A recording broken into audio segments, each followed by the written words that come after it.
क्या हम सच में निस्वार्थ कर्म कर सकते हैं? क्या बिना किसी स्वार्थ के दूसरों की सेवा करना ही सच्ची भक्ति है?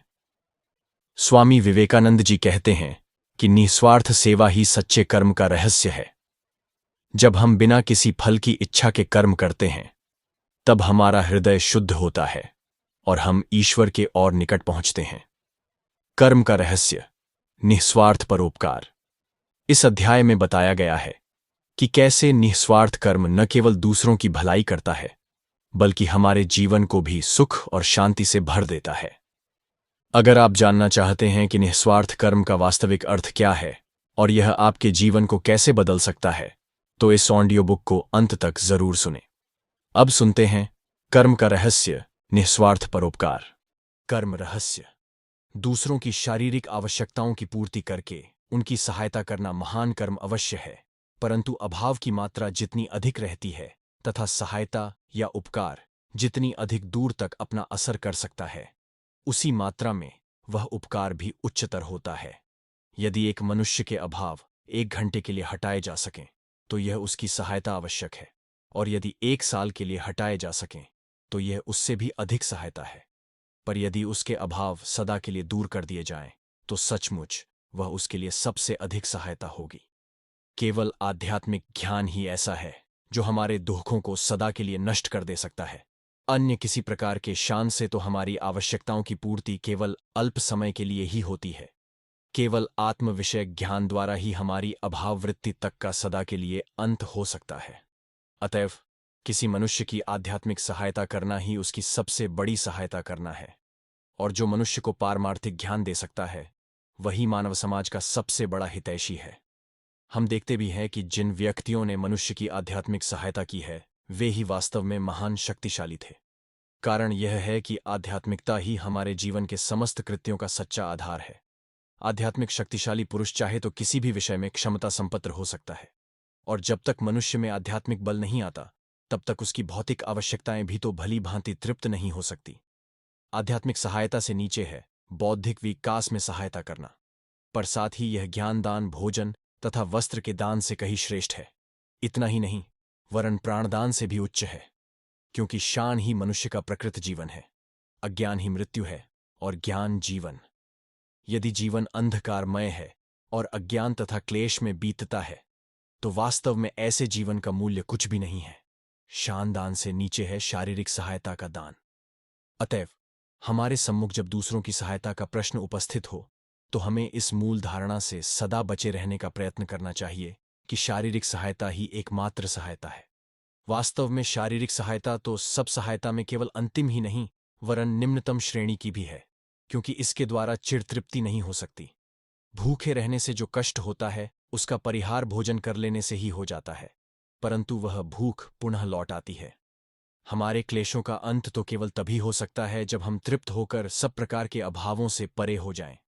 तब क्षुधा हमें पीड़ित नहीं कर सकती, और न कोई क्लेश अथवा दुहक ही हमें विचलित कर सकता है। अतएव जो सहायता हमें आध्यात्मिक बल देती है, वह सर्वश्रेष्ठ है। उससे नीचे है बौद्धिक अथवा मानसिक सहायता, और सबसे नीचे है शारीरिक सहायता का स्थान। केवल शारीरिक सहायता द्वारा ही संसार के दुखों से छुटकारा नहीं हो सकता। जब तक मनुष्य का स्वभाव ही परिवर्तित नहीं हो जाता, तब तक ये शारीरिक आवश्यकताएं सदा बनी ही रहेंगी, और फलस्वरूप क्लेशों का सदैव अनुभव भी होता रहेगा। कितनी भी शारीरिक सहायता उनका पूर्ण उपचार नहीं कर सकती। इस दुख समस्या की केवल एक ही मीमांसा है, और वह है समस्त मानव जाति को पवित्र कर देना। अपने चारों ओर हम जो दुख क्लेश दे खते हैं, उन सबका केवल एक ही मूल कारण है, अज्ञान। मनुष्य को ज्ञानालोक दो, उसे आध्यात्मिक बल संपन्न करो। यदि हम यह करने में समर्थ हों, यदि सभी मनुष्य पवित्र, आध्यात्मिक बल संपन्न और सुशिक्षित हो जाएं, केवल तभी संसार में से दुख का अंत हो सकेगा, अन्यथा नहीं। देश के प्रत्येक घर को हम सदा वर्त में भले ही परिणत कर दें, देश को अस्पतालों से भले ही भर दें, परंतु जब तक मनुष्य का चरित्र परिवर्तित नहीं होता, तब तक दुख क्लेश बना ही रहेगा। भगवद्गीता में हमें इस बात का बारंबार उपदेश मिलता है कि हमें निरंतर कर्म करते रहना चाहिए। कर्म स्वभावतः ही सत्य असत से मिश्रित होता है। हम ऐसा कोई भी कर्म नहीं कर सकते ससे कहीं कुछ भला न हो, और ऐसा भी कोई कर्म नहीं है जिससे कहीं न कहीं कुछ हानि न हो। प्रत्येक कर्म अनिवार्य रूप से गुणदोष से मिश्रित रहता है, परंतु फिर भी शास्त्र हमें सतत कर्म करते रहने का ही आदेश देते हैं। सत और असत दोनों का अपना अलग अलग फल होगा। सत कर्मों का फल सत होगा और असत कर्मों का फल असत, परंतु सत और असत दोनों ही आत्मा के लिए बंधन स्वरूप हैं। इस संबंध में गीता का कथन है कि यदि हम अपने कर्मों में आसक्त न हों तो हमारी आत्मा पर किसी प्रकार का बंधन नहीं पड़ सकता। अब हम देखेंगे कि कर्मों में अनासक्ति का तात्पर्य क्या है। गीता का मूल सूत्र यह है कि निरंतर कर्म करते रहो, परंतु उसमें आसक्त मत हो। जिस ओर मन का विशेष झुकाव होता है, स्थूल रूप से उसे ही संस्कार कह सकते हैं। यदि मन को एकता लाभ मान लिया जाए तो उसमें उठने वाली प्रत्येक लहर जब शांत हो जाती है तो वास्तव में वह बिल्कुल नष्ट नहीं हो जाती, वरन चित्त में एक प्रकार का चिन्ह छोड़ जाती है तथा ऐसी संभावना का निर्माण कर जाती है जिससे वह लहर दोबारा फिर से उठ सके।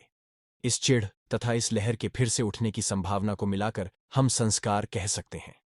हमारा प्रत्येक कार्य, हमारा प्रत्येक अंग संचालन, हमारा प्रत्येक विचार हमारे चित्त पर इसी प्रकार का एक संस्कार छोड़ जाता है।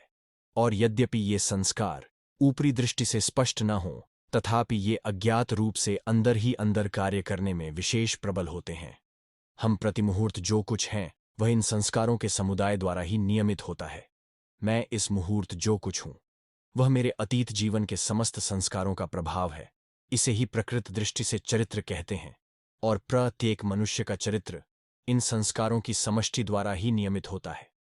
यदि शुभ संस्कारों का प्राबल्य रहे तो मनुष्य का चरित्र अच्छा होता है, और यदि अशुभ संस्कारों का तो बुरा।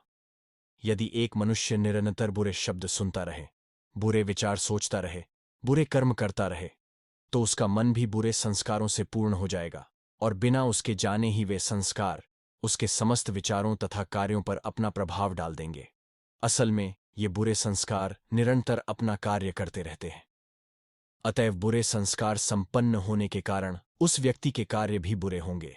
वह एक बुरा आदमी बन जाएगा, इसके सिवाय अन्यथा होना असंभव है। ये बुरे संस्कार उसमें दुष्कर्म करने की प्रबल प्रवृत्ति उत्पन्न कर देंगे। वह तो इन संस्कारों के हाथ एक यंत्र सा होकर रह जाएगा। वे उसे बलपूर्वक दुष्कर्म करने के लिए बाध्य करेंगे। इसी प्रकार यदि एक मनुष्य अच्छे विचार रखे और सत्कार्य करे तो उसके इन संस्कारों का प्रभाव भी अच्छा ही होगा, तथा उसकी इच्छा न होते हुए भी वे उसे सत्कार्य करने के लिए प्रवृत्त करेंगे। जब मनुष्य इतने सत्कार्य एवं सच्चिंतन कर चुकता है कि उसकी इच्छा न होते हुए भी उसमें सत्कार्य करने की एक अनिवार्य प्रवृत्ति उत्पन्न हो जाती है, तब फिर यदि वह दुष्कर्म करना भी चाहे तो इन सब संस्कारों की समष्टि स्वरूप उसका मन उसे ऐसा करने से फौरन रोक देगा। इतना ही नहीं, वरन उसके ये संस्कार उसे उस मार्ग पर से हटा देंगे। तब वह अपने संस्कारों के हाथ एक कठपुतली जैसा हो जाएगा।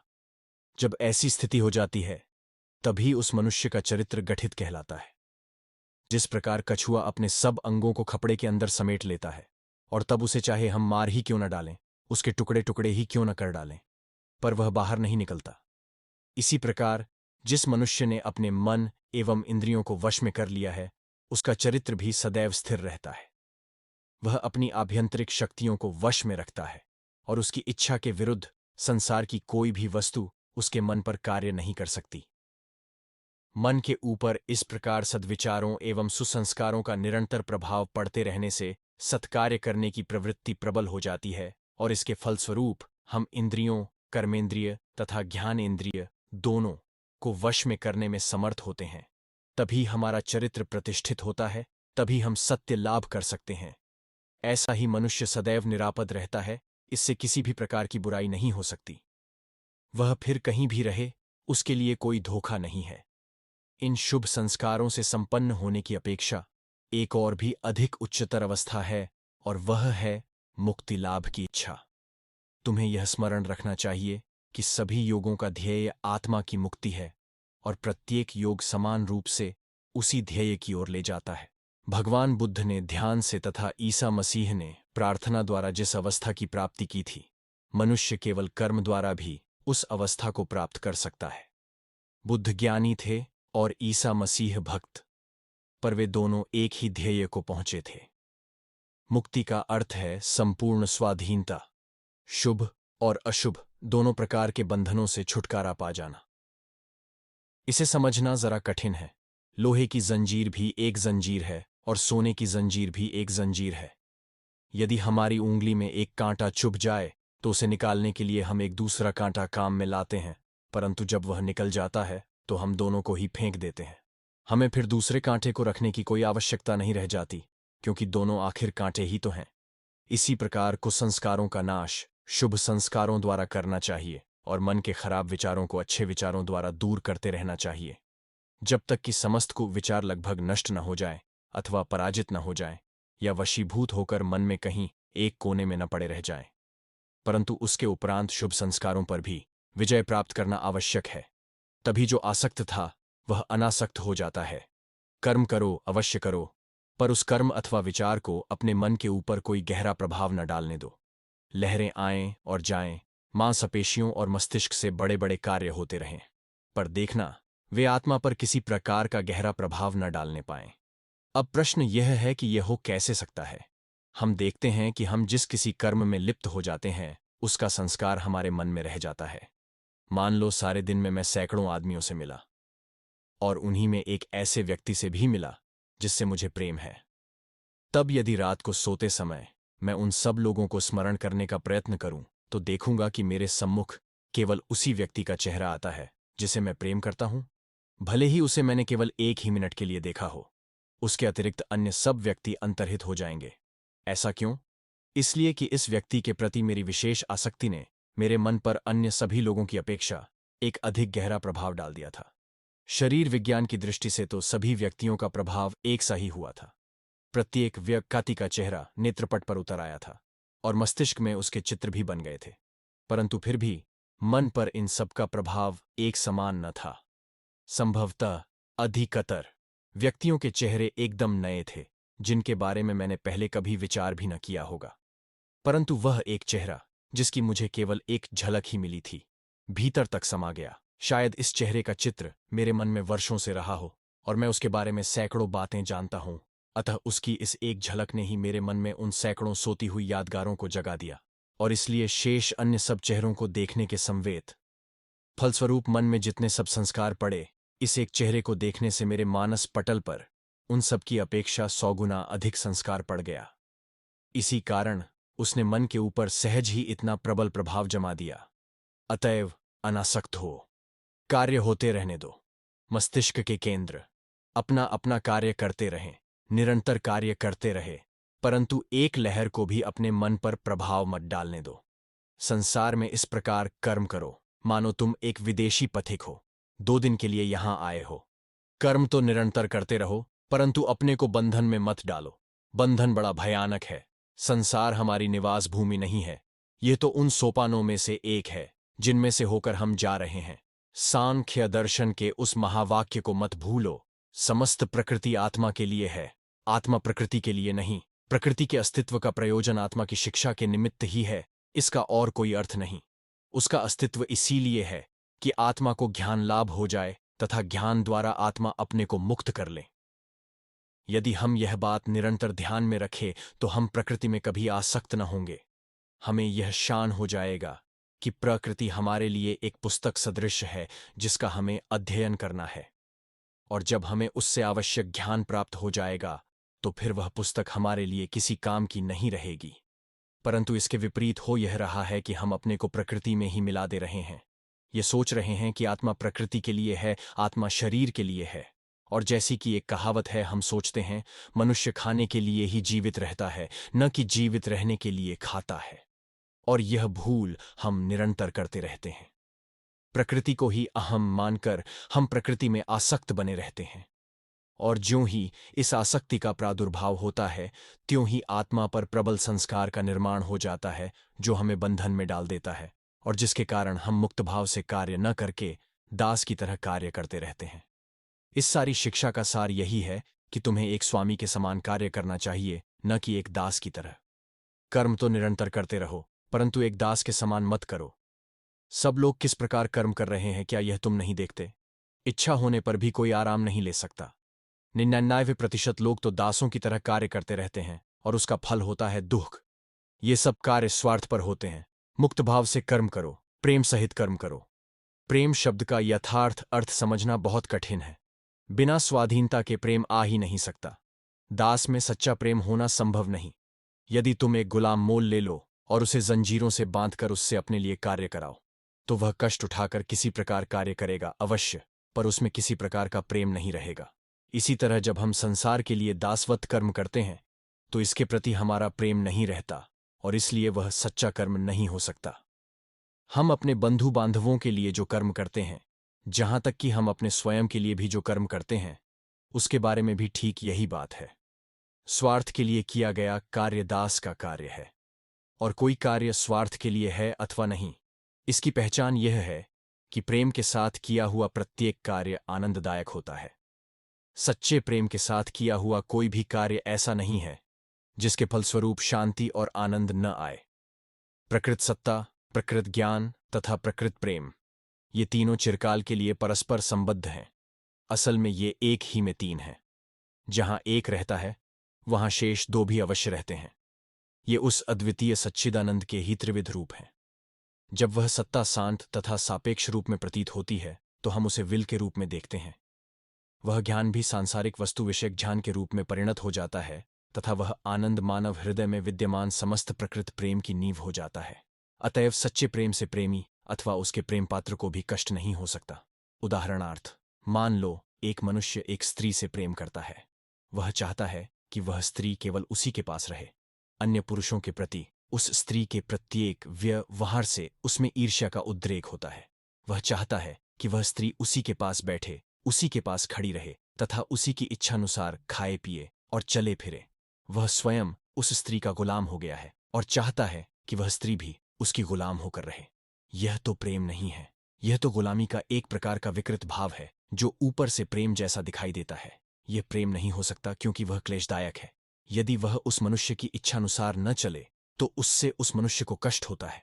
वास्तव में सच्चे प्रेम की प्रतिक्रिया दुखप्रद तो होती ही नहीं, उससे तो केवल आनंद ही होता है। और यदि उसे ऐसा न होता हो तो समझ लेना चाहिए कि वह प्रेम नहीं है, बल्कि वह और ही कोई चीज है जिसे हम भ्रमवश प्रेम कहते हैं। जब तुम अपने पति, अपनी स्त्री, अपने बच्चों, यहां तक कि समस्त विश्व को इस प्रकार प्रेम करने में सफल हो सकोगे कि उससे किसी भी प्रकार दुख, ईर्ष्या अथवा स्वार्थपरता रूप कोई प्रतिक्रिया नहीं होगी, केवल तभी तुम ठीक ठीक अनासक्त हो सकोगे। भगवान श्री कृष्ण अर्जुन से कहते हैं, हे अर्जुन, यदि मैं कर्म करने से एक क्षण के लिए भी रुक जाऊं तो सारा विश्व ही नष्ट हो जाए। मुझे कर्म से किसी भी प्रकार का लाभ नहीं। मैं ही जगत का एकमात्र प्रभु हूं। फिर भी मैं कर्म क्यों करता हूं? इसलिए कि मुझे संसार से प्रेम है। ईश्वर अनासक्त है। क्यों? इसलिए कि वे सच्चे प्रेमी हैं। उस सच्चे प्रेम से ही हम अनासक्त हो सकते हैं। जहां कहीं आसक्ति है, वहां जान लेना चाहिए कि वह केवल भौतिक आकर्षण है। केवल कुछ जड़ कणों के प्रति आकर्षण हो रहा है। मानो कोई एक चीज दो वस्तुओं को लगातार निकटतर खींचे ला रही है, और यदि वे दोनों वस्तुएं काफी निकट नहीं आ सकती तो फिर कष्ट उत्पन्न होता है। परंतु जहां सच्चा प्रेम है, वहां भौतिक आकर्षण बिल्कुल नहीं रहता।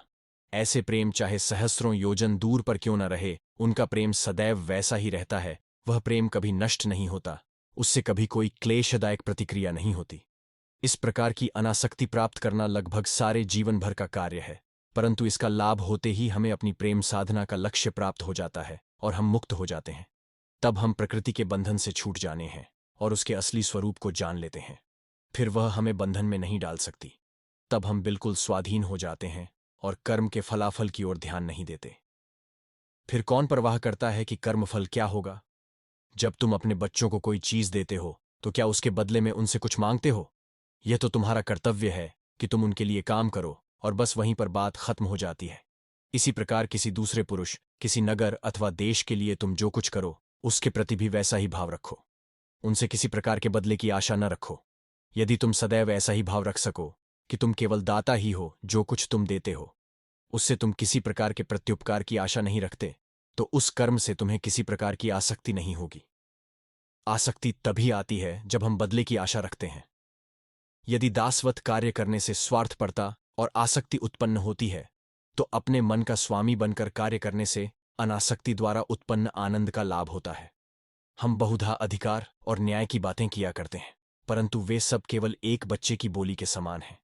मनुष्य के चरित्र का नियमन करने वाली दो चीजें होती हैं, एक जोर जुल्म और दूसरी दया। जोर जुल्म का उपयोग करना सदैव स्वार्थप्रतावश ही होता है। बहुधा सभी स्त्री पुरुष अपनी शक्ति एवं सुविधा का यथासंभव उपयोग करने का प्रयत्न करते हैं। दया दैवी संपत्ति है। भले बनने के लिए हमें दयायुक्त होना चाहिए। यहां तक कि न्याय और अधिकार भी दया पर ही प्रतिष्ठित होने चाहिए। कर्मफल की लालसा तो हमारी आध्यात्मिक उन्नति के मार्ग में बाधक है।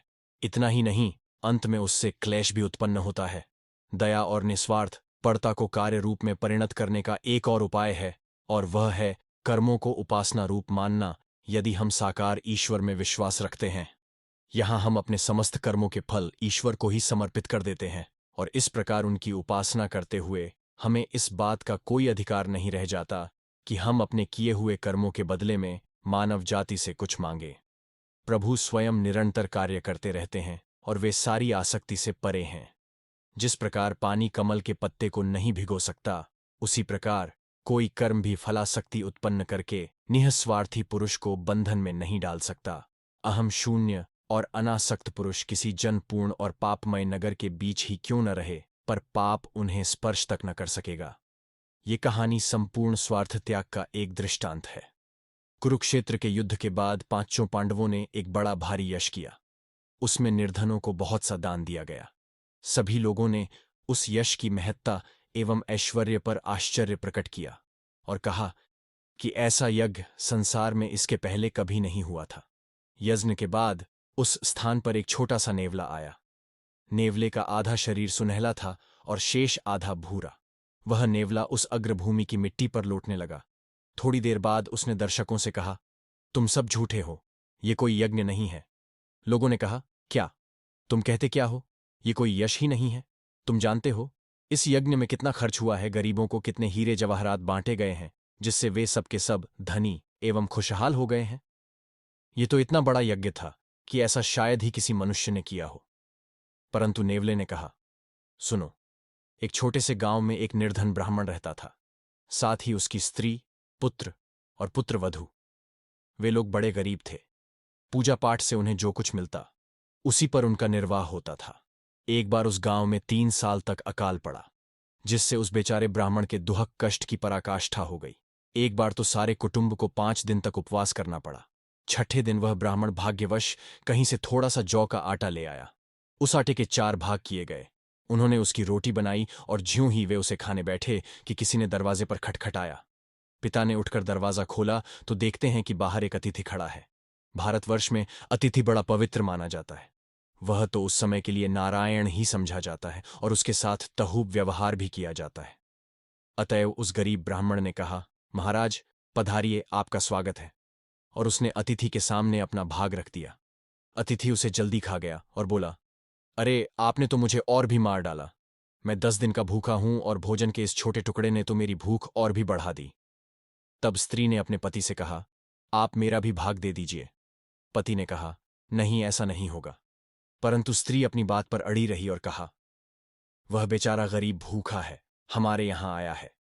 गृहस्थ की हैसियत से हमारा यह धर्म है कि हम उसे भोजन कराएं, यह देखकर कि आप उसे अधिक नहीं दे सकते। पत्नी के नाते मेरा यह कर्तव्य है कि मैं उसे अपना भी भाग दे दूं। ऐसा कह उसने भी अपना भाग अतिथि को दे दिया। अतिथि ने वह भी खा लिया और कहा, मैं तो भूख से अभी भी जल रहा हूं। तब लड़के ने कहा, आप मेरा भाग्य भी लीजिए, क्योंकि पुत्र का यह धर्म है कि वह पिता के कर्तव्यों को पूरा करने में उन्हें सहायता दे। अतिथि ने वह भी खा लिया, परंतु फिर भी उसकी तृप्ति नहीं हुई। अतएव बहू ने भी उसे अपना भाग्य दे दिया। अब यह पर्याप्त हो गया और अतिथि ने उनको आशीर्वाद दे विदा ली। उसी रात वे चारों बेचारे भूख से पीड़ित हो मर गए। उस आटे के कुछ कण इधर उधर जमीन पर बिखर गए थे, और जब मैंने उन पर लौट लगाई तो मेरा आधा शरीर सुनहला हो गया, जैसा कि तुम अभी देख ही रहे हो। उस समय से मैं संसार भर में भ्रमण कर रहा हूं और चाहता हूं कि किसी दूसरी जगह भी मुझे ऐसा ही यज्ञ देखने को मिले, परंतु वैसा यश मुझे कहीं देखने को नहीं मिला। मेरा शेष आधा शरीर किसी दूसरी जगह सुनहला न हो सका। इसीलिए तो कहता हूं कि यह कोई यज्ञ ही नहीं है। त्याग का यह भाव भारतवर्ष से धीरे धीरे लुप्त होता जा रहा है। महानुभाव व्यक्तियों की संख्या धीरे धीरे कम होती जा रही है। जब बचपन में मैंने अंग्रेजी पढ़ना आरंभ किया था, उस समय मैंने एक अंग्रेजी की पुस्तक पढ़ी जिसमें एक ऐसे कर्तव्यपरायण बालक का वर्णन था जिसने काम करके जो कुछ उपार्जन किया था उसका कुछ भाग अपनी वृद्ध माता को दे दिया था। उस बालक के इस कृत्य की प्रशंसा पुस्तक के 3-4 पृष्ठों में गाई गई थी। परंतु इसमें कौन सा असाधारणत्व है? कोई भी हिंदू बालक उस कहानी की नीति शिक्षा को नहीं समझ सकता, और मुझे भी उसका महत्व आज ही समझ में आ रहा है जब मैं इस पश्चिमी रिवाज को सुनता तथा देखता हूं कि यहां प्रत्येक मनुष्य अपने अपने लिए ही है। इस देश में ऐसे भी लोग अनेक हैं जो सब कुछ अपने ही लिए रख लेते हैं, उनके पिता माता, स्त्री और बच्चों की फिर चाहे जैसी दशा क्यों न हो। एक गृहस्थ का ऐसा आदर्श तो कदापि न होना चाहिए। अब तुमने देखा कर्मयोग का अर्थ क्या है। उसका अर्थ है मौत के मुंह में भी बिना तर्क वितर्क के सबकी सहायता करना। भले ही तुम लाखों बार ठगे जाओ पर मुंह से एक बात तक न निकालो, और तुम जो कुछ भले कार्य कर रहे हो उनके संबंध में सोचो तक नहीं। निर्धन के प्रति किए गए उपकार पर गर्व मत करो और न उससे कृतज्ञता की ही आशा रखो, बल्कि उलटे तुम ही उसके कृतज्ञ हो, यह सोचकर कि उसने तुम्हें दान देने का एक अवसर दिया है। अतएव यह स्पष्ट है कि एक आदर्श सन्यासी होने की अपेक्षा एक आदर्श गृहस्थ होना अधिक कठिन है। यथार्थ कर्ममय जीवन, यथार्थ त्यागमय जीवन की अपेक्षा यदि अधिक कठिन नहीं तो कम से कम उसके बराबर कठिन तो अवश्य है। आपने अभी सुना स्वामी विवेकानंद जी के ग्रंथ कर्मयोग का 3रा अध्याय, कर्म का रहस्य, निस्वार्थ परोपकार। क्या हम सच में बिना स्वार्थ के दूसरों की सेवा कर सकते हैं? क्या सच्ची भक्ति केवल परोपकार में ही निहित है? स्वामी विवेकानंद जी हमें यह सिखाते हैं कि जब हम दूसरों की मदद निस्वार्थ भाव से करते हैं तो यह न केवल उनके लिए बल्कि हमारे लिए भी आंतरिक शांति और आध्यात्मिक उन्नति का कारण बनता है। अगर यह ऑडियो बुक आपको प्रेरित करे तो इसे दूसरों तक जरूर पहुंचाएं। वीडियो को लाइक करें, शेयर करें और वॉइस ऑफ सेंट्स चैनल को सब्सक्राइब करें। नई आध्यात्मिक ऑडियो बुक्स के लिए बेल आइकन दबाएं। जल्द ही हम कर्मयोग के अगले अध्याय के साथ लौटेंगे। तब तक याद रखें, निस्वार्थ सेवा ही सच्चा कर्म है।